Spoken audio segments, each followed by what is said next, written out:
여러분 안녕하세요. 곧 차기 연준 의장 지명이 옵니다.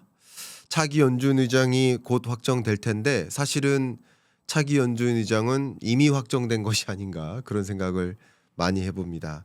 케빈 워시가 되든 케빈 헤셋이 되든 누가 됐든 그 밖에 다른 인물이 되든 트럼프 대통령은 누굴 지명할 것인가 자기의 생각을 고스란히 반영해주는 마치 빙의하듯이 자기의 금리 인하 의지를 적극적으로 반영해 줄 만한 인물을 선정할 것이기 때문에 사실 누가 되든 상관없다. 차기 연준 의장은 트럼프 대통령이다. 마치 백악관의 수장인 대통령과 연준의 수장인 연준 의장을 겸직하는 모습이지 않을까. 작은 연준 의장, 작은 백악관 수장, 그게 스티븐 마이런 사례 아닙니까? 스티븐 마이런이 백악관의 경제자문위원회 위원장이면서 연준 이사직을 맡게 됐죠. 어쨌든 한시적으로 말이죠. 자, 그러면 차기 연준 의장은 이미 트럼프 대통령으로 확정됐다. 근데 트럼프 대통령이 이미 대통령으로 선출되기 전 후보 시절부터 계속 공약을 통해서 내걸었었던 거 금리 인하할 것이다. 그죠? 당선되던 그 주에 월드 이코노믹 포럼에 나가서 화상연설에서 즉각 금리 인하를 요구할 것이다.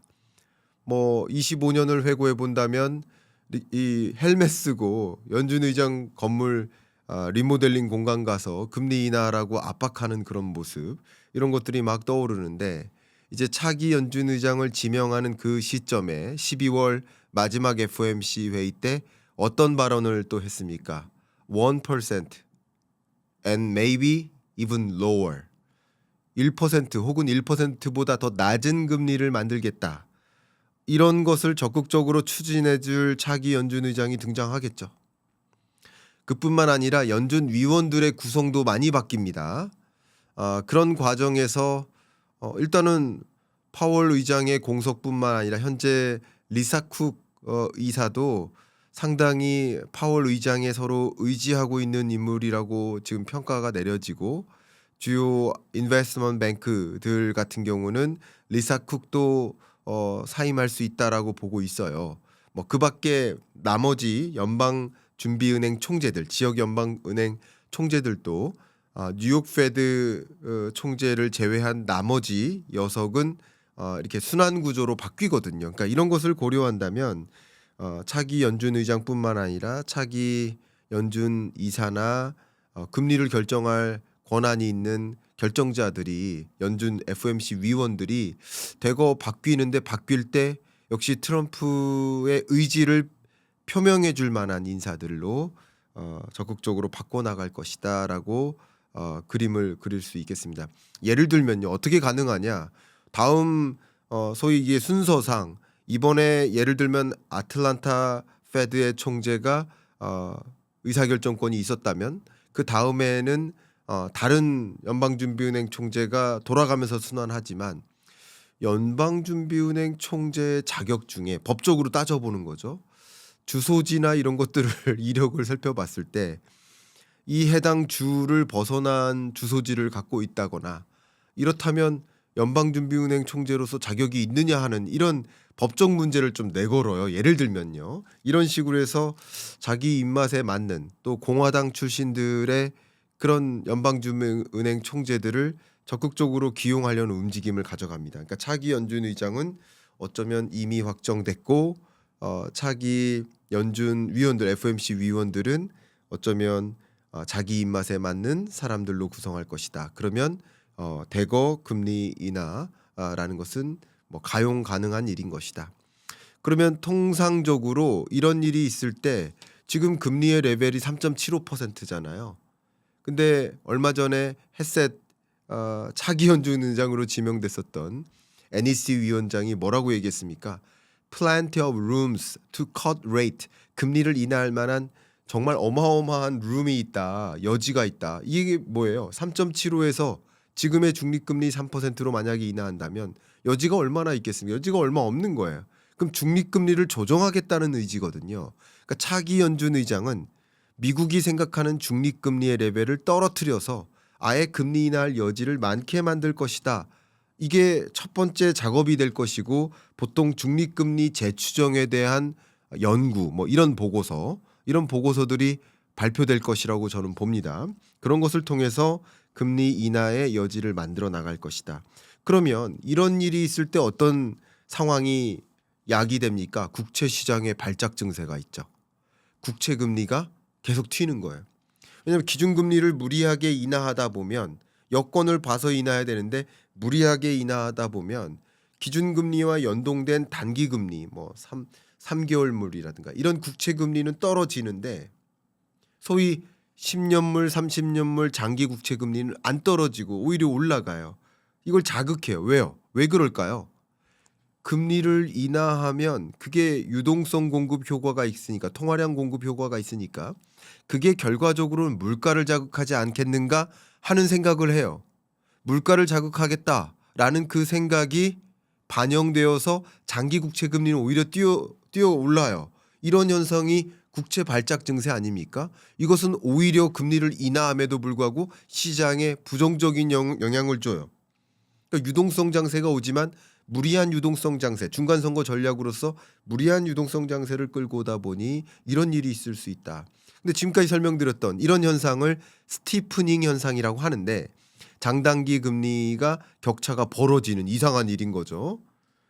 이런 일이 왜 일어날까? 제가 지금 설명을 드렸지만 이것을 조금 더 논리적으로 설명드리고 싶었어요. 이론의 기초에서. 근데 마침 금융의 연금술이라는 이게 지금 굉장히 명서인데 여러분들이 다 아실 만한 세계 3대 투자 거장으로 꼽히고 있는 조지 소로스. 이분이 남긴 가장 혁신적인 또 가장 유일한 건 없죠. 그냥 온리 원이니까 그냥 유일한 주식 투자 바이블이라고 알려지는 이 조지 소로스의 책. 이 책에 그 이론을 많이 담고 있더라고요. 바로 재귀성 이론인데 이 부분을 여러분께 좀 공유해 보고자 북리뷰를 좀 진행해 보고자 합니다. 먼저 여기 앞부분에 해제가 나와요. 해제가 가장 쉽게 설명을 해주니까 해제 부분이 굉장히 중요하다고 생각합니다. 여러분들께 한번 페이지를 열어서 설명드리겠습니다. 10페이지입니다. 재귀성의 개념과 사례. 자, 세상을 바라보는 우리의 관점은 현실 세계의 일부이며 우리는 그 세계를 살아가는 참여자이고 현실을 바라보는 우리의 해석과 실제 현실의 차이는 현실 세계의 불확실한 요소를 유발한다. 자, 이거예요. 지금 주식시장이 왜 오르기만 하지도 않고 떨어지기만 하지도 않고 올랐다 떨어졌다 하는가? 이것을 설명해주는 개념도 되고요. 왜 이렇게 불확실한 요소들이 끊이지 않을까를 설명해주는 요소가 있는데 우리는 저를 포함한 우리는 이 현실 세계 일부인 거예요. 그죠? 그리고 그 세계를 살아가고 있는 참여자예요. 근데 현실을 해석함에 있어서 실제 현실과 달리 해석하는 경향이 있어요. 주관적인 해석이 담겨요. 뭐 저도 마찬가지고요. 최대한 객관적으로 해석하고자 통계의 기초에서 설명을 많이 드릴 뿐이에요. 저는 통계에 기초한다면 주관적 해석을 벗어날 수 있어요. 통계를 버리면 주관적인 해석이 돼요.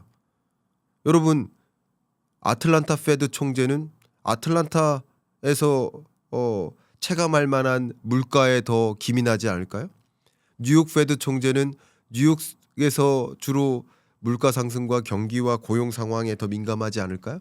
저마다 보고 있는 것이 다르니까 본인들이 체감한 것이 현실 세계와는 벗어날 수 있어요. 평균 아파트 가격이 오른다. 근데 서울 아파트 가격은 더 올라요. 그러면 서울 아파트를 갖고 있는 분들은 이 가격이 오른다는 것을 그 정도밖에 안 올라? 라고 체감할 것이고 특히 지방 소멸 위험 지역에 계신 분들은 아니 무슨 아파트 가격이 오른단 말이야. 지금 계속 떨어지고 있는데 체감이 안 돼. 왜? 여러분 각자 현실 세계에서 경험한 것에 기초해서 주관적인 해석을 하고 계신 거예요. 그러나 우리가 전체 경제를 이해하려면 우리 국가의 부동산 시장을 이해하려면 전국 평균 아파트 가격이라는 통계에 입각해야 되지 않을까요? 바로 그겁니다. 자, 그럼 더 읽어보겠습니다. 소로스 재귀성 이론의 출발점이다라는 말이 나옵니다. 그는 인간이 세계를 있는 그대로 바라보는 것이 아니라 해석된 현실, 다시 말해 인식과 언어를 통해 구성된 현실을 바라본다고 말한다. 문제는 이 해석이 단순한 관찰에서 끝나지 않고 우리의 행동을 바꾸고 그 행동이 다시 현실을 변화시키며 변화된 현실이 다시 우리의 해석을 끊임없이 수정한다는 점이다. 마치 이런 거죠. 뒷부분 더 읽어보겠습니다.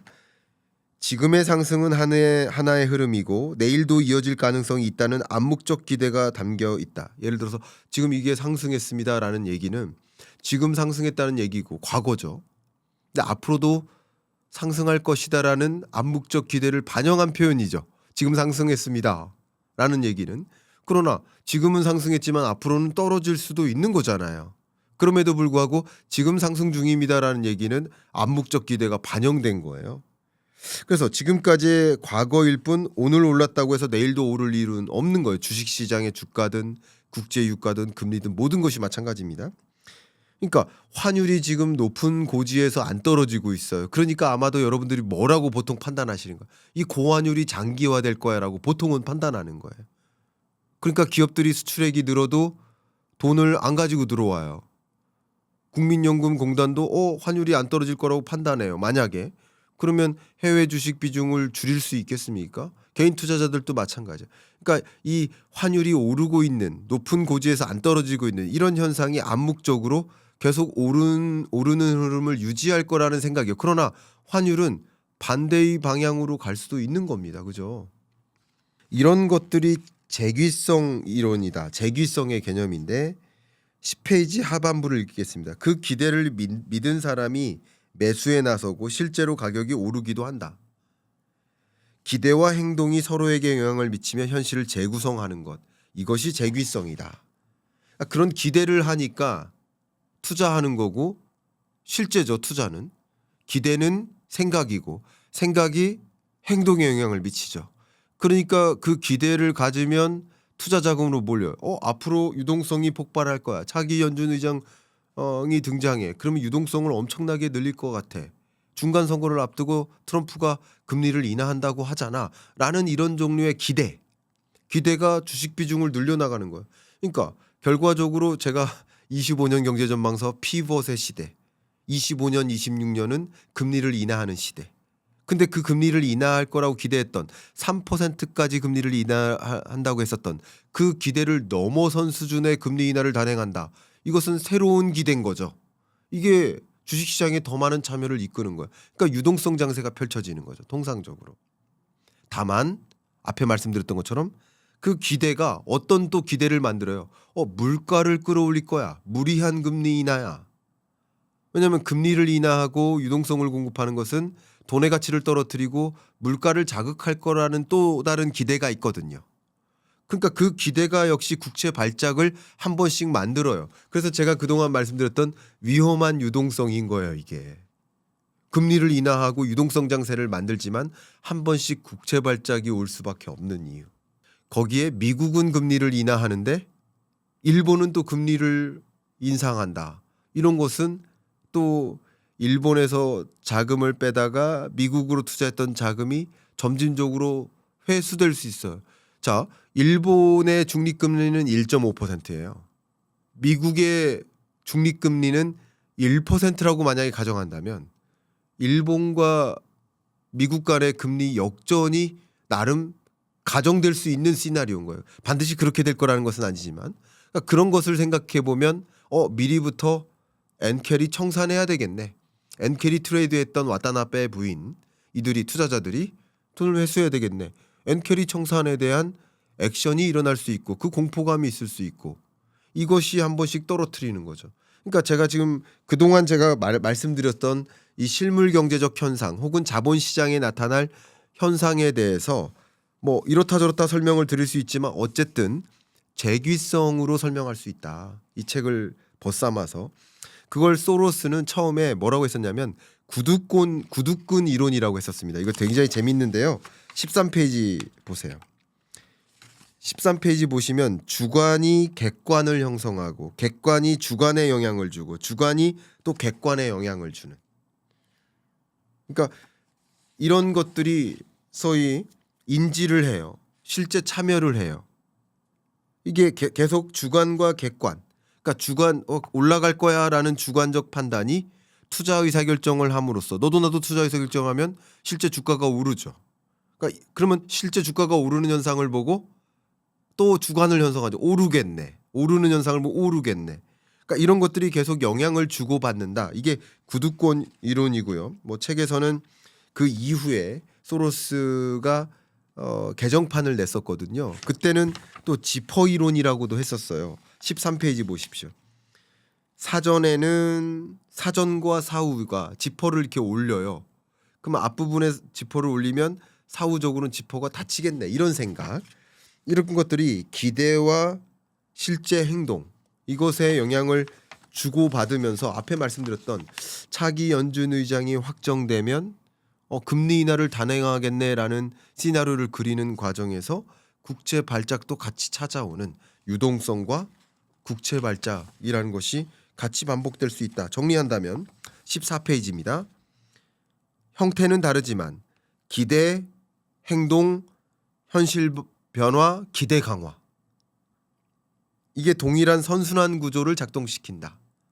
이것이 앞에 말씀드렸던 유동성 장세를 일으키는 개념적 백그라운드가 될 것이고 그리고 스티프닝과 같은 국채 발작과 같은 현상을 야기하는 또 역시 개념적 백그라운드가 될 것이다 라는 의미에서 지금 우리가 25년, 26년 여러 가지 특이한 25년 경제를 살아왔고 26년이라는 또 다른 대변혁적 시대를 맞이해야 되는 상황에서 나름 시대를 가늠하고 적절한 포트폴리오를 구성하셔야 될 텐데 이런 재기성이라는 개념의 기초에서 시장을 조금 더 믿음 있게 이해할 수 있는 계기가 됐으면 좋겠습니다.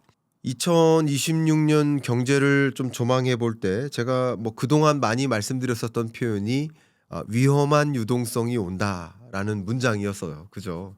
여러분 많이 기억하실 겁니다.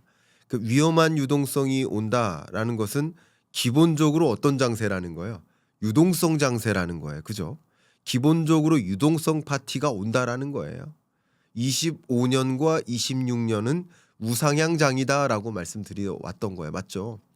근데 그 앞에 수식어로 위험한이 붙었으니까 변동성이 함께 찾아온다는 뜻이었겠죠.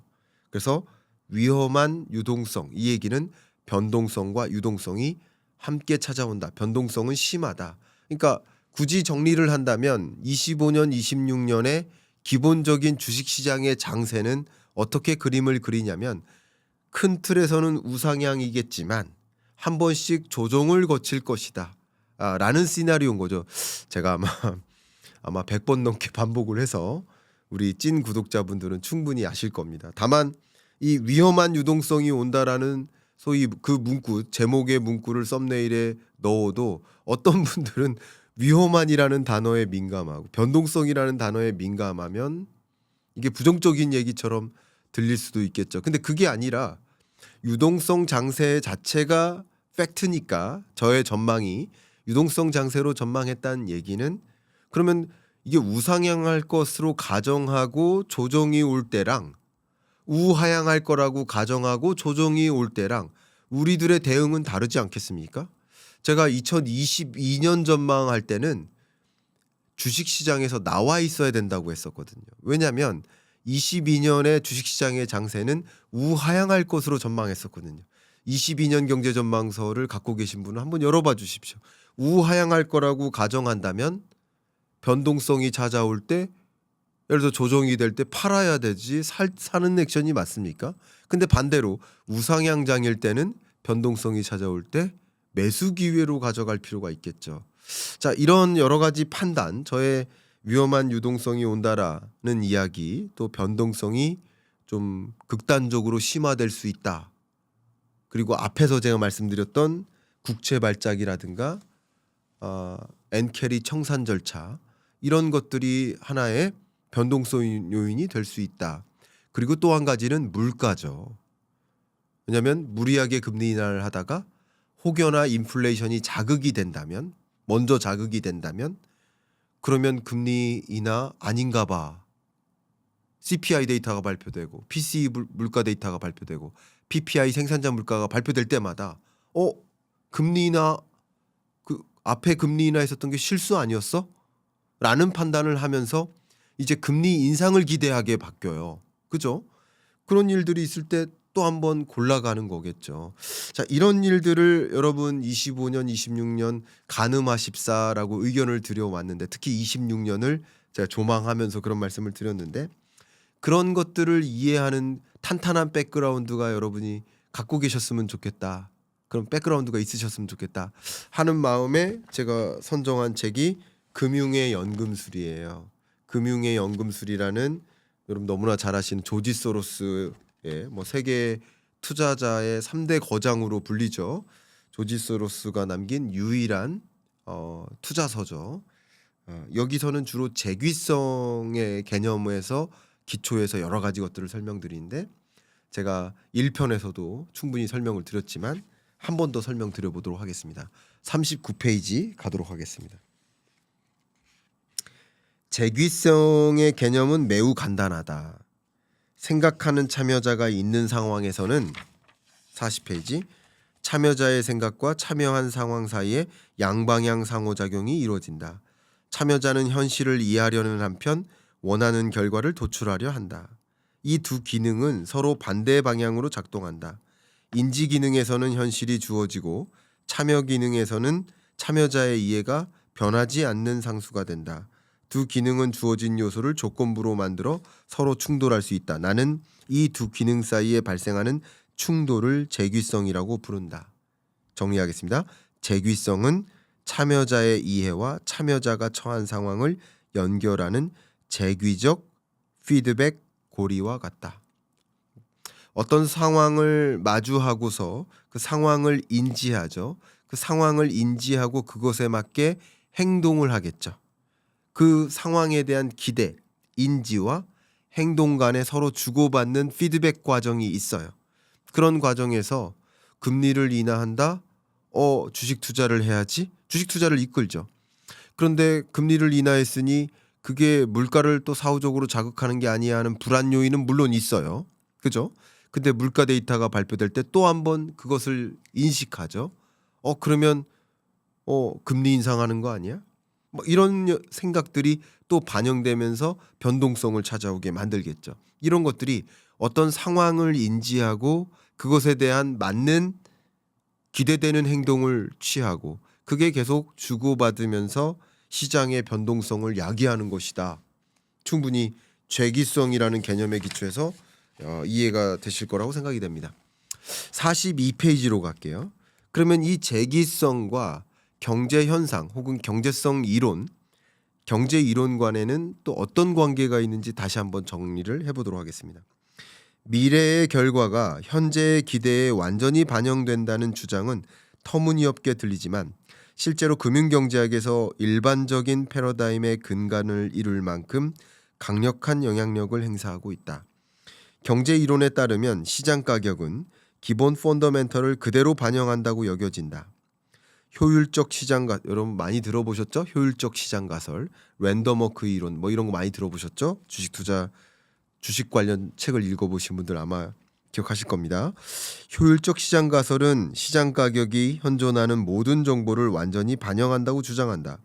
이와 밀접한 연관이 있는 합리적 기대 이론은 외생적 충격 없이 금융시장이 참여자의 기대를 정확하게 반영하는 균형을 향해 움직인다고 말한다. 이러한 이론들은 금융시장을 자율에 맡기면 최적의 자원 배분이 이루어진다는 믿음을 뒷받침해 준다. 지금 읽었던 이야기가 바로 지금 시장의 가격은 항상 모든 정보를 완전히 반영하고 있다. 근데 예를 들어서 만약에 환율 같은 경우도 한미 간에 무역 협상을 했어요. 그 결과 팩트시트가 나왔어요. 그래서 매년 약 200억 달러씩 200억 달러 상한을 두고 미국에 투자하기로 결정했어요. 그러면 이것들은 이런 현상들은 환율에 반영됐을까요? 안 됐을까요? 반영된 거죠. 우리가 이미 알고 있는 그런 정보들은 환율에 반영이 일단 대부분 됩니다. 물론 해가 가면서 200억 달러가 실제 투자가 단행돼요. 만약에. 그러면 어쨌든 우리가 인생을 살면서 전혀 가정할 수 없는 일이 있잖아요. 100%라는 건 없잖아요. 그러니까 200억 달러를 투자하기로 약속했지만 그 200억 달러를 투자하기 전까지 세상에 어떤 일이 있을지 모르잖아요. 그렇지 않습니까? 그러니까 실제 그런 일이 단행될 때 예를 들어서 99%로 단행될 거라는 믿음이 환율에 반영됐지만 1%만큼은 반영이 안 된 것이 실제 단행될 때 영향을 미칠 수도 있겠죠. 그렇지만 200억 달러가 투자가 단행되는 과정에서 환율을 급등시키지는 않는 것이죠. 그렇게 판단하면 돼요. 그러니까 이게 선반영이라는 표현이죠. 주식시장, 환율, 외환시장 다 마찬가지 다 선반영이에요. 이런 어떤 팩트들이 운영될 때 그것을 여기서 설명하는 겁니다. 자, 그러면 더 깊이 있게 이런 말씀을 드리겠습니다. 결과적으로 우리들은 불확실성을 자꾸 형성하고 불확실성이 계속 찾아와요. 다른 말로 변동성이 반복되는 거예요. 근데 왜 그런 것일까에 대한 그 심리, 우리 주식시장뿐만 아니라 외환시장이나 이 자본시장에 일어나는 여러 가지 현상들은 다 심리 아닙니까? 심리가 결국 행동을 이끄는 거 아니겠습니까? 투자자들로 하여금. 투자가 아닌 그냥 예를 들어서 부동산 시장에서 이루어지는 내 집 마련 수요조차 여러분 어느 시점에 내 집 마련을 반드시 해야 된다고 생각하십니까? 우리 PD님은 어느 시점에 주로 한다고 생각하세요? 가격이 앞으로 오를 거야라는 기대를 할 때, 아마 앞으로 5년 동안 집값은 계속 오를 거야라는 생각, 믿음, 전망, 그런 확고한 기대를 하게 되면 지금이라도 무리하게 대출을 받아서라도 집을 사야 된다는 생각을 하지 않을까요? 그러니까 내 집 마련 의사결정도 마찬가지예요. 투자 의사결정도 마찬가지고 앞으로 집값이 오를 거야라고 생각할 때 투자 의사결정, 내 집 마련 의사결정을 내리지 앞으로 집값이 떨어질 거야라는 기대를 할 때, 집값이 떨어질 거라는 전망을 할 때 그때 내 집 마련을 합니까? 다 떨어지고 나서 사는 거죠. 그죠? 이게 바로 기대예요. 기대와 행동이에요. 근데 그 기대와 행동이 반복되는 과정에서 기대를 달라지게 만드는 자극되는 요소들이 있어요. 예를 들어서 11.5 대책이라든가 만약에 26년 초에 민주당 국회의원들이 대거 동참하면서 보유세를 조정하기로 의사결정을 내려요. 예를 들면 그런 것들은 기대를 달라지게 만들죠. 그러면 또 역시 행동을 달라지게 만들죠. 그러니까 이 모든 것들이 심리라는 거예요. 달라지게 만드는 것도 그런 방향대로 움직일 거라는 것도. 그죠? 그렇게 여러분 이 시장을 사실 이기시려면, 시장을 이겨내시려면 시장이 움직이는 원리가 사실 기대와 행동이고 그 결과를 보면서 또 다른 기대 강화를 가져다 주는 것이니까, 그러니까 여러분들이 이 심리적인 흐름이 왜 움직이는지를 충분히 이해하신다면 여러분이 이기실 수 있지 않을까. 제가 그래서 이 책을 선정했어요. 금융의 연금술. 정말 금융의 연금술이라는 책 제목답지 않습니까? 자, 47페이지를 읽고 시작을 또 추가적으로 말씀을 드려보도록 하겠습니다. 인간의 불확실성 원리가 나옵니다. 인간 자체가 불확실하기도 하고 인간은 왜 불확실한가에 대한 개념을 담고 있습니다. 한번 더 읽어봐 드리도록 하겠습니다. 우리는 현실 세계에 살고 있지만 세상을 바라보는 우리의 관점은 현실 세계와 일치하지 않는다. 우리는 현실을 살고 있는데 나의 판단, 나의 생각은 현실 세계와 일치하지 않아요.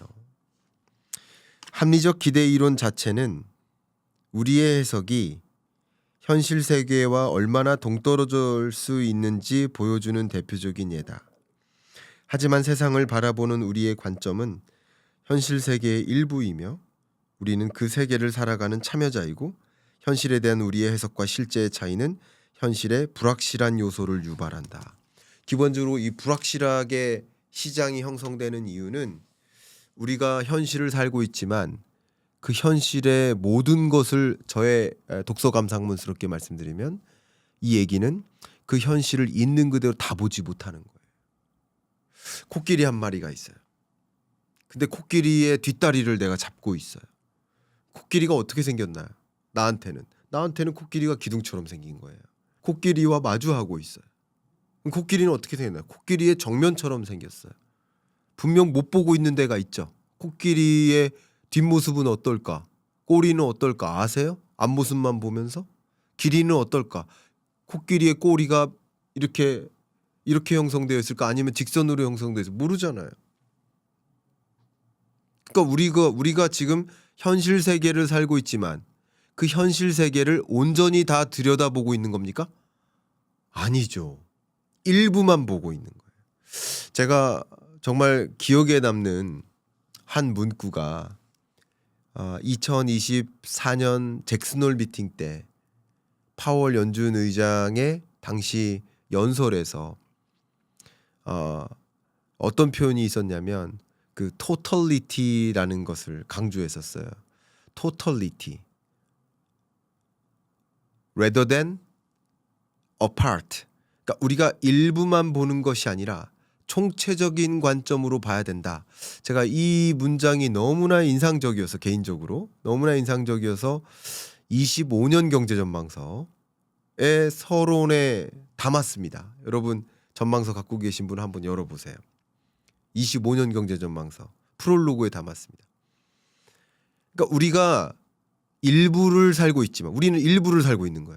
그렇지만 전체를 보기 위해 노력해야 됩니다. 이해가셨죠?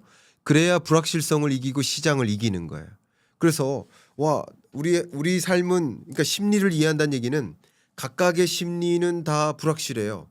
그러나 각각의 행동을 이해하기 위해서 손바닥 위에 70억 인구의 심리와 투자 의사 결정 행동을 손바닥 위에 놓고 보신다면 전체를 보는 거죠. 그 전체를 보기 위해 노력해 주십사. 같이 전체를 보기에 노력해 보자. 그리고 거시적인 관점에서 경제를 좀 보십사. 그렇게 말씀을 드리는 거죠. 그래서 토털리티 컨셉이 없으신 분은 예를 들면 지금 물가가 엄청 오르고 있어. 물가 오르는 거 맞아요. 그런데 토털리티 관점에서 보면 물가가 오르고 있다가 중요한 게 아니라 물가 상승률이 오르는지 떨어지는지를 봐야 돼요. 제가 체감하는 물가와 여러분이 체감하는 물가, 우리 PD님이 체감하는 물가가 다 달라요. 우리 PD님은 주로 한 달 소비 지출액에서 뭐에 주로 소비를 해요? 술 먹는데 많이 쓰시죠? 맨날 저녁마다 이렇게 약속 잡더라고요. 제가 술 먹자고 하면 안 먹어요. 저는 소비 지출을 그렇게 많이 하지 않는데 근데 일부 제가 기억나는 것은 소위 주유비를 많이 넣어요. 주유비를 보고 저는 물가라고 체감해요. 그러니까 여러분마다 체감하는 물가가 다른 거예요. 예를 들어서 주부 여러분들이라고 하신다면 자주 구매하는 마트에서 자주 구매하는 예를 들어서 뭐 상추, 무, 양파 이런 채소 가격 아니겠습니까? 그죠? 그게 나의 체감 물가가 되겠죠. 다 달라요. 근데 통계청에서 물가 상승률 계산할 때 458가지 소비 품목의 평균 등락률을 계산하는데요. 그럼 우리 모두 다 일부만 보고 있는 거예요. 물가라는 측면에서. 근데 우리가 물가를 균형 잡히게 물가의 흐름을 여기다 놓고 보는 방법은 뭐예요? 물가 상승률이라는 통계를 내려다보면 되죠.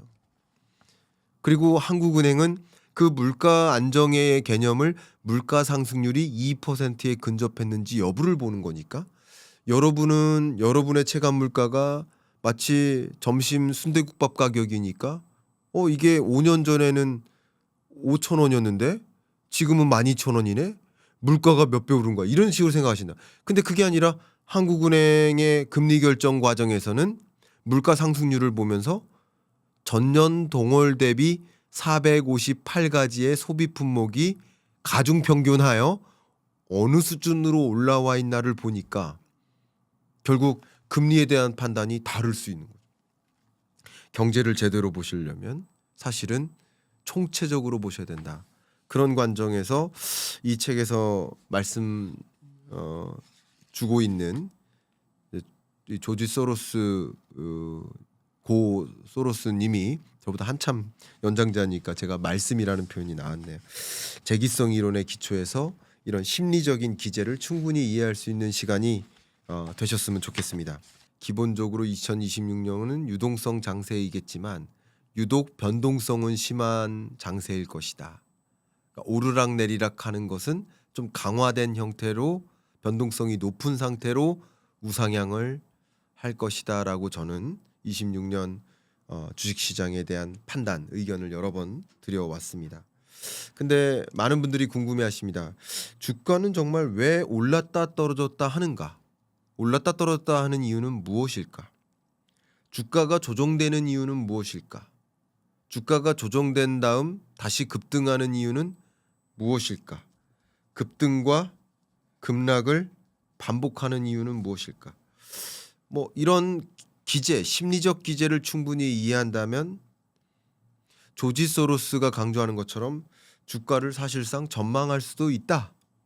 이렇게 이야기할 수 있겠는데 오늘은 금융의 연금술이라는 뭐 정말 이 책이 역대급 명저잖아요. 조지 소로스라는 이 3대 투자 거장 중에 한 분인 이분이 이 주식 투자 바이블이라는 유일한 투자서를 남겼는데 이 책의 북리뷰 독서 감상문을 김광석의 독서 감상문 진행하고 있는데 117페이지로 넘어와서 읽어보도록 하겠습니다. 주가는 현실의 일부이며 현실은 주가의 일부이다. 제가 너무나 공감하는 표현입니다. 제목부터 읽고 제가 피드백 드린다면 제가 저는 이제 주로 경제를 전망하는 사람이잖아요. 그러니까 경제를 연구하는 사람들을 둘로 나누면 여러 가지로 나눌 수 있어요. 거시와 미시로도 나눌 수 있고 이론 경제를 연구하는 사람이 있고 실물 경제를 연구하는 사람도 있고. 근데 또 어떻게 나눌 수 있냐면 실물 경제를 주로 연구하는 사람이 있고 자본 시장을 주로 연구하는 사람이 있어요. 제가 굳이 비교를 한다면 제 채널에 출연하셨던 분들 중에서 구분을 한다면 김광석 저 혹은 박정호 교수 이런 분들은 실물 경제를 연구했던 사람이에요. 저도 국책연구기관에서 현대경제연구원에서 실물 경제를 연구했던 거예요.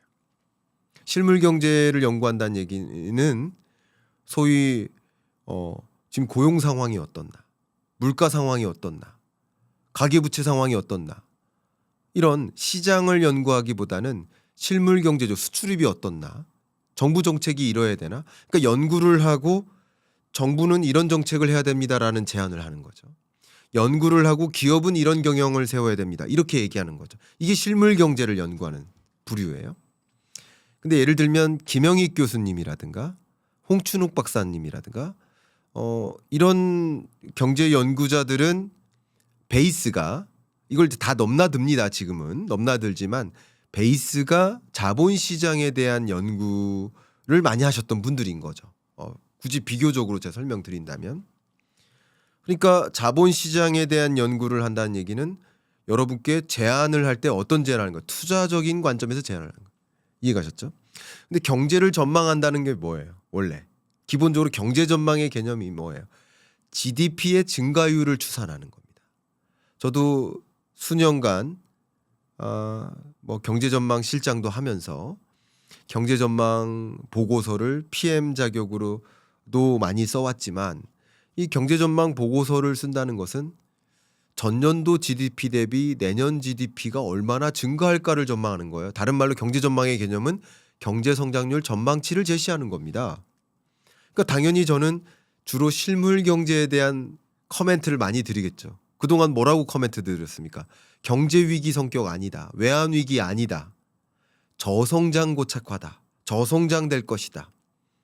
경기 침체에는 부합할지 모르나 경제 위기라는 것은 아니다. 뭐 이런 말씀을 많이 드렸었죠. 이게 실물 경제에 대한 진단과 전망입니다. 그런데 그런 말씀을 주로 드리고 그리고 그것과 연결되어서 톱니바퀴처럼 연결되어 있거든요. 자본시장에 대한 코멘트는 별도로 드리잖아요.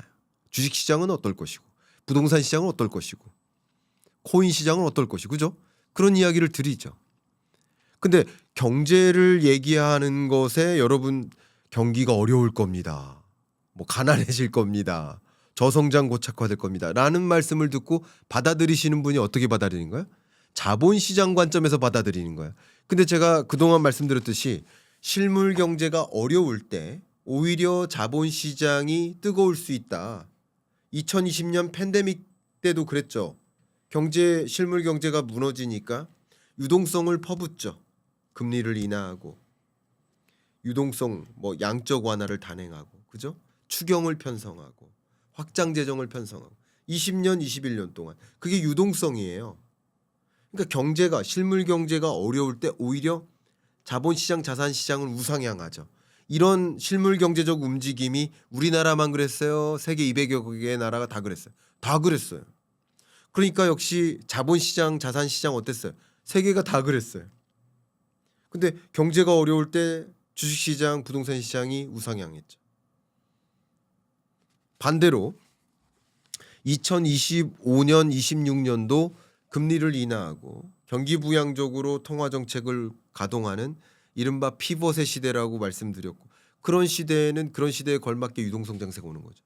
그러니까 결국은 말씀을 드린다면 제가 그동안 들었었던 이야기에 대해서 오히려 저는 경제를 전망하고 자본시장에 대한 커멘트를 드리는데 받아들이는 분은 경제 전망에 대한 이야기를 주식시장 혹은 부동산 시장에 대한 커멘트로 이해를 하시는 거죠. 그리고 혹자는 댓글로 이렇게 경제 어렵다고 전망하시면서 부동산 가격이 오른다고도 전망하시는데 그게 말이 맞아요? 말이 맞는 거라는 거예요. 그게. 그러니까 이게 왜 형성되어 있는가? 자, 다시 읽겠습니다. 117페이지. 주가는 현실의 일부이며 현실은 주가의 일부이다. 여러분들이 상상하고 계신 게 주식시장인 거고 그것은 실물 경제의 일부이거나 다른 것이다. 실물 경제에 대한 전망과 주식시장에 대한 전망이 다른 것이다. 이렇게까지 여러분들이 판단하신다면 이제 실물 경제에 대한 진단과 자본시장 자산시장의 흐름에 대한 진단을 더 현실성 있게 하실 수 있을 거라고 생각이 됩니다. 다만 저는 이제 머리로는 이런 것을 개념화하고 있었고 그냥 그것을 구분짓지 않고 여러분께 23년, 24년, 25년 말씀을 드리다가 나중에 알게 된 거예요. 제가 채널을 운영하면서. 여러분들이 실물 경제와 자본시장을 구분하지 않고 이해하시는구나. 그래서 저도 여러분께 말씀드릴 때 이걸 구분지어야 된다라고 말씀드리면서 구분짓고 이것 간의 연결관계가 무엇인가를 설명드리려고 노력해 왔던 거예요. 이제. 그러니까 설명하는 것에 제가 조금 그 설명력이 제가 이렇게 평가하면 안 되지만 설명하는 방법이 나아진 거죠. 여러분들이 이것을 구분짓지 않고 계시구나라는 것을 뒤늦게 깨달았던 거죠. 그러니까 굳이 자책을 한다면 그걸 구분짓지 않고 구분져서 설명을 드렸어야 되는데 구분짓지 않고 설명을 드렸었던 데는 또 저에게도 과오가 분명히 있는 것이라고 또 생각이 됩니다. 그러면서 더 발전하는 거겠죠. 그러나 지금 이 설명을 여러분 개념화하신다면 앞으로도 여러분이 스스로 실물 경기에 대한 판단 그리고 자본시장의 흐름 이런 걸 진단하는 데 도움이 되겠죠. 117페이지 더 읽어보겠습니다. 나는 완전히 다른 관점에서 주가 변동을 바라본다.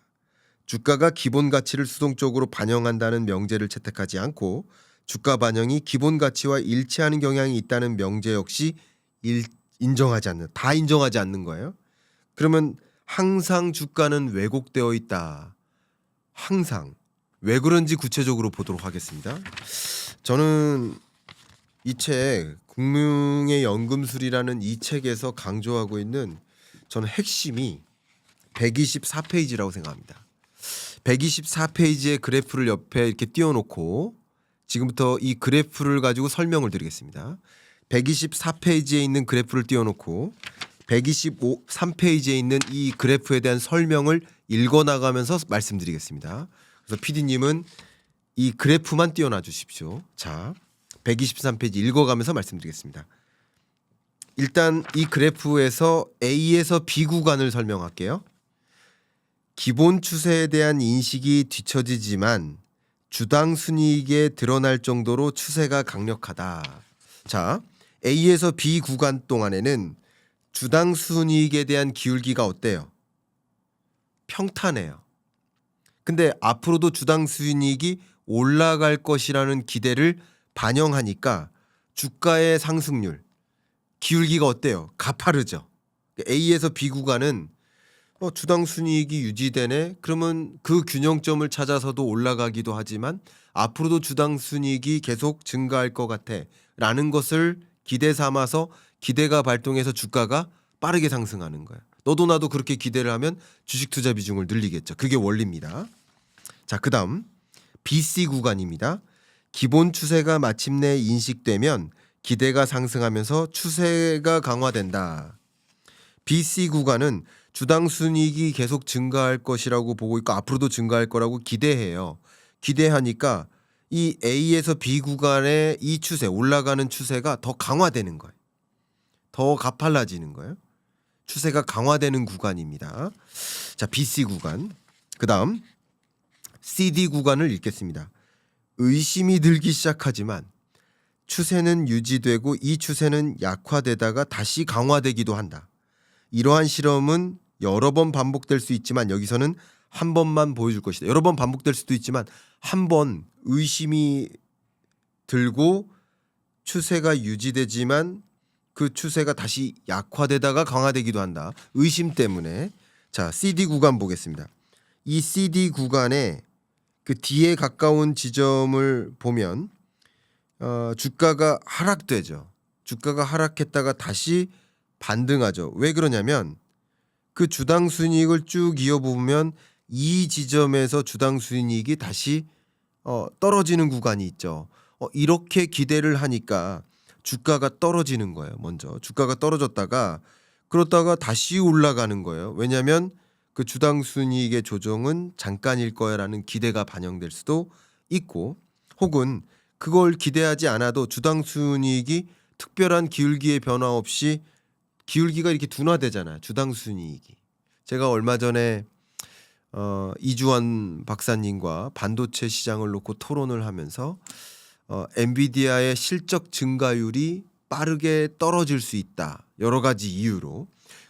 실적 증가율이 떨어지는 것만으로 퍼에 대한 PBR에 대한 재조정이 있을 수 있다. 그러면 이제 스타트업의 주가로 판단하지 않는 것이다. 그러니까 주가 상승률이 조정될 수 있다라는 논의를 한 적이 있어요. 바로 그런 종류의 이야기인 거예요. 자, 그다음 D2 구간을 읽겠습니다.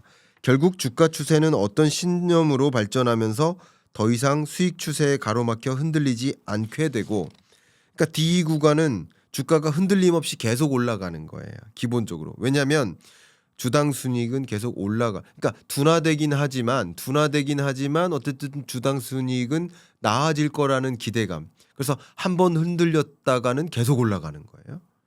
주가가. 그러다가 이제 EF 구간을 보겠습니다. 기대가 지나치게 높아져서 현실적으로 지탱하기 어려운 수준에 이른다. EF 구간. 이게 뭐냐면 지금은 달라요. AI 거품론을 설명하는 거예요. AI 거품론 때 정확히 말씀드리면 그래프를 지금 보여드리겠습니다. 하나는 엔비디아 실적이고 하나는 시스코 실적입니다. 시스코의 실적의 흐름과 주가의 상승 흐름을 보세요. 실적은 채 증가하지 않는데 주가만 과도하게 상승하죠. 이게 뭐예요? 거품이에요. 그게 닷컴 버블을 상징합니다. 근데 엔비디아의 실적은 계속 우상향하죠. 그러니까 주가 상승도 계속 이어지죠. 그러니까 이것은 AI 거품론이 문제가 없다. AI 거품론 아니다라는 것을 반증해주는 개념이죠. 그러니까 닷컴 버블과 AI 거품은 다르다라는 것을 반증해줘요. 근데 어쨌든 닷컴 버블 시대에 버블이 붕괴됐었던 이유를 이 논리를 가지고 설명드리는 겁니다. 그다음 이제 FG 구간입니다. 그리고 나서 편향이 인식되어 기대가 낮아지고 EF 구간. 기대가 점차 낮아져요. 기대가 낮아지는 구간, 주당 순이익이 떨어져죠, 실제. 이런 것을 보면서 주가의 이제 상승 모멘텀이 다 왔나 보다. 이제 AI 거품인가 보다. 약간 이런 식으로. 닷컴 버블 때 그랬다는 거예요. 닷컴 버블인가 보다. 주당 순이익은 그 이상의 기울기로 오르지 않네. 자, 그러다가 G 주가가 최종 지지선을 뚫고 급락한다. 그때 G 구간. 그죠? 그다음 GH 구간 기본 추세가 반전되어 하락 추세가 강화된다. 그게 바로 GH 구간. 하락 추세가 엄청나게 강화되죠. 그럼 강화되다 보면 이제 주당 순이익의 그래프의 추이보다도 더 많이 떨어지게 되죠. 그러면 다시 균형점을 찾아서 올라가는 구간이 HI 구간. 결국 비관주의가 가라앉으면서 시장이 차츰 안정을 찾는다. 그래서 소위 앞에 제가 말씀드렸던 이 책은 이제 재귀성 이론의 기초에서 설명을 하고 있는데 그 개념의 기초에서 124페이지의 그래프를 충분히 여러분이 숙지를 하신다면 주가의 흐름이 왜 올랐다 떨어졌다 하는지를 충분히 조망하실 수 있지 않을까, 충분히 도움되시지 않을까 하는 마음에 말씀을 드립니다. 2026년 경제를 여러분들이 조망하실 때 변동성을 초래할 요소는 분명 인플레이션이다라는 말씀을 강하게 드리고 싶습니다. 만약에 트럼프 행정부가 적극적으로 연준을 이끌고 금리 인하를 추진하는 과정에서 차기 연준 의장을 이끌고 금리 인하를 대대적으로 단행하는 과정에서 혹여나 인플레이션율이 뚜렷하게 반등하는 모습을 보인다면 그것은 상당한 금리 인상에 대한 기대감을 또 가져오게 만들고 지금의 금리 인하는 틀렸어, 잘못됐어, 무리한 금리 인하였어 라고 시장이 인식하게 되면서 한 번씩 조정을 거칠 수 있겠죠. 그래서 이런 조정, 인플레이션이 급등하는 그런 과정에서 이런 조정이 있을 수밖에 없는데 기본적으로는 제가 누차 강조하지만 26년은 유동성 장세, 유동성 장세답게 우상향하는 장세, 중간선거 전략으로서 트럼프 대통령은 우상향하는 장세를 만들지 않으면 안 된다라는 말씀을 드리는 거예요. 자, 그런데 이 인플레이션이 만약에 제기되면 실제 국채금리가 상승할 수 있어요. 장기 국채금리가. 그렇죠. 그럼 장기 국채금리가 상승하면 일종의 발작 증세인 거예요. 그렇게 되면 글로벌리 유동성을 공급하는 방식이 부채에 의존해서 하는 것인데 그러면 결국 부채 상환 부담이 가중돼요. 이 채무가 반영되고 반영되면서 함정을 만들어요. 그래서 인플레이션은 말 그대로 26년에 대재앙이 됩니다. 인플레이션 오면 대재앙 온다라는 말씀을 좀 강조하고요. 인플레이션이 정말 찾아온다면 그리고 그렇게 된다면 채무 문제가 말 그대로 불거질 수 있다. 왜냐하면 미국을 기준으로 말씀드린다면 OBBBA법을 통과시키면서 부채 한도를 끌어올려놨죠. 마이너스 통장을 만드는 거 쉽게 말하면. 그러면 이제 마이너스 통장을 쓰겠다는 거예요. 트럼프 행정부가. 그러면 국채를 많이 발행해서 대거 유동성을 공급하겠다라는 공식인 거예요. 근데 만약에 국채 시장에서 국채 매입이 제대로 이루어지지 않으면 국채 시장 발작이 있을 수 있죠. 물론 그렇기 때문에 트럼프 행정부가 같이 고민한 게 뭐예요? 차기 연준 의장이 공약처럼 내걸 것이 양적 완화할 것이다. 연준이 장기 국채를 매입해주는 프로그램을 가동할 것이다. 이게 양적 완화죠. 그리고 또 한 가지 스테이블 코인을 제도권 안에 입법을 시켰는데 25년에 26년에 조기에 발효시킨다면 스테이블 코인 발행 업체들이 받은 수취한 현금을 대거 단기 국채 매입에 나설 수 있어요. 그러니까 장기 국채 금리, 단기 국채 금리를 다 우하향시킬 수 있어요. 그런 장치들을 같이 고민할 것이다. 차기 연준 의장은 이 부분에 대한 이미 고민을 다 마무리한 상태다. 이게 제대로 발동되는지 아닌지에 따라서 혹은 시간적인 엇박자가 나는지 여부에 따라서 조정을 거칠 수 있는 것이겠죠. 자, 그래서 제가 여러분들과 함께 금융의 연금술이라는 이 책을 벗삼아서 북리뷰를 하고 있고 저의 독서 감상문을 지금 진행하고 있는데 경익남의 북 리뷰죠. 이 190페이지를 좀 읽어드리면서 시작하겠습니다. 190페이지는 제가 제목만 읽겠습니다. 인플레이션과 채무가 반영하고 반영되며 만들어낸 함정. 그러니까 인플레이션과 채무가 함정을 만들어낼 것이다. 일종의 유동성 함정과 비슷한 것이겠죠. 근데 과거 역사 속에서도 그런 일들이 있었겠죠. 그럼 과거 역사 속에서 어떤 일이 있었는지를 우리가 조금 공부를 해본다면 비슷한 일은 같은 일은 절대 아니에요. 역사는 똑같이 반복되지는 않아요. 역사는 반복되지 않아요. 그러나 비슷하게는 반복될 수 있겠죠. 그래서 지나온 역사 중에 가장 그런 일들이 뚜렷했었던 구간 5.1 쇼크죠. 인플레이션이 찾아왔어요. 자, 한번 보겠습니다. 그 구체적인 내용을 제가 다 읽어드릴 만한 시간적인 여유는 없으니까 여러분들이 필요하신 분은 이 책을 일독해 보시길 추천드리고, 어쨌든 그런 상황 하에서 5.1 쇼크와 같은 인플레이션이 발생한 상황 하에서, 그리고 많은 부채에 의존해서 경기를 부양시키려는 움직임을 해놓은 상황 하에서 어떤 일이 전개될 수 있느냐. 1982년 5.1 쇼크에 따른 경제 위기, 그 충격 어떻게 설명할 수 있는지 한번 읽어봐 드리겠습니다. 196페이지입니다. 국제 대출의 경우 은행과 채무국 사이에 여러 재귀적 관계가 형성된다.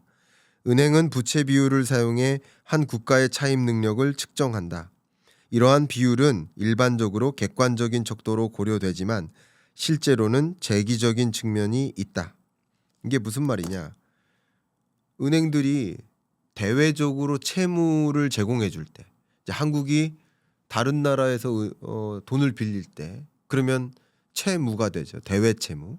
근데 그 채무가 우리 부채 비율 이만큼이에요. 그러니까 부채 비율 아직도 안정적이죠.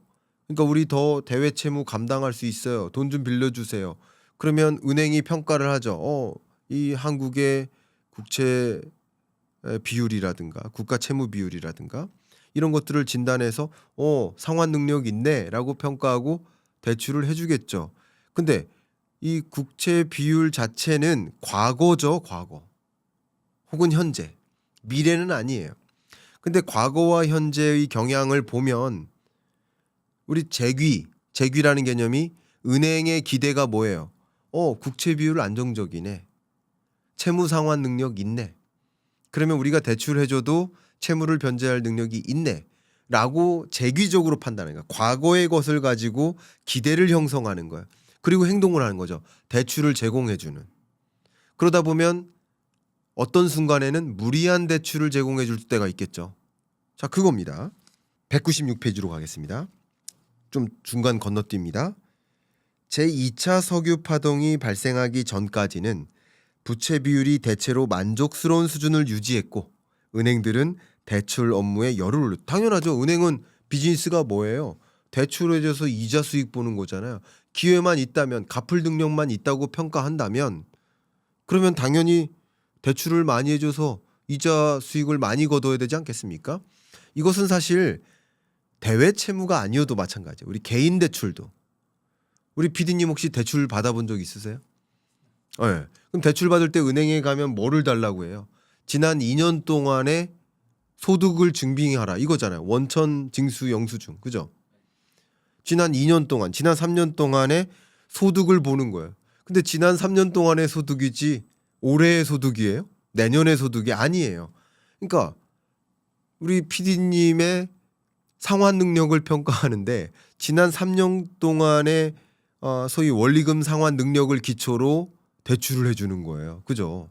그러면 갑자기 극단적으로 PD님이 예를 들어서 여자친구랑 이별을 해요. 그래가지고 막 매일 술 먹어요. 회사도 때려쳐요. 만약에 너무 극단적인 상황을 죄송합니다. 제가 극단주의자는 아닌데 재밌긴 재밌네요. 그죠? 그런 극단적인 상황에 놓이면 돈은 안 벌고 돈은 막 쓰니까 술 먹느라. 그죠? 그러면 상환 능력이 있는 거예요, 없는 거예요? 그런 상황까지 판단하는 거 아니에요. 아닌 거예요. 과거의 이력을 가지고 마찬가지라는 거예요. 자, 더 읽겠습니다. 너무 극단적으로 극단주의자 김광석의 독서 감상문입니다. 197페이지. 하지만 부채 비율이 마침내 악화되기 시작하자 은행들은 상환을 걱정하기 시작했고 대출 의지가 꺾이면서 1982년 위기가 촉발되었다. 자, 이게 뭐냐면 아까 말씀드린 대로 이런 상황 하에서 오일 쇼크가 온 거예요. 인플레이션이 온 거예요.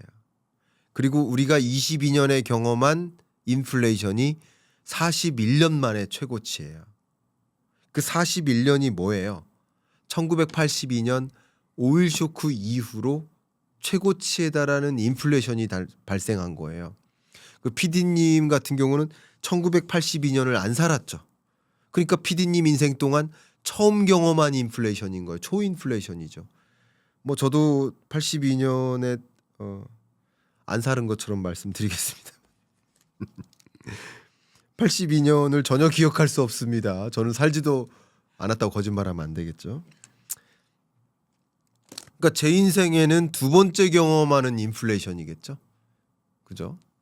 근데 그 인플레이션을 경험했지만 사실 제대로 경험한 사람들은 누굴까요? 적어도 한 25 이상의 그죠? 사회생활을 하는 사람들이 그 인플레이션을 직감하지 않겠어요? 적어도 20살 이상. 그러니까 41년 전이라고 했지만 적어도 61세 이상 당시 지금으로 치면 65세 이상이 두 번째 체감하는 인플레이션 시대였던 거예요. 근데 그런 인플레이션이 미국에 지금 완전히 잡힌 상태예요. 완전히 잡혔다는 얘기는 기존의 연준이 목표 물가를 몇 퍼센트로 뒀어요? 2%. 그럼 2에서 2.3%에 부합하는 미국 PCE 물가 상승률이 지금 기록되고 있어요? 아니에요. 그걸 벗어나서 3%를 향하고 있어요. 이런 상황 하에서 유동성을 퍼붓고 금리를 인하한다. 그럼 어쨌든 물가를 자극하는 효과는 있을 거예요. 물론 제가 그토록 여러분께 말씀드리지만 물가를 안정시키기 위한 트럼프 대통령의 행보가 이어질 거예요. 중국으로부터 값싼 생필품을 들여온다든가 관세율을 25년보다 26년에 낮춘다든가 이런 것들은 25년 대비 26년 물가 상승률은 떨어질 수 있겠죠.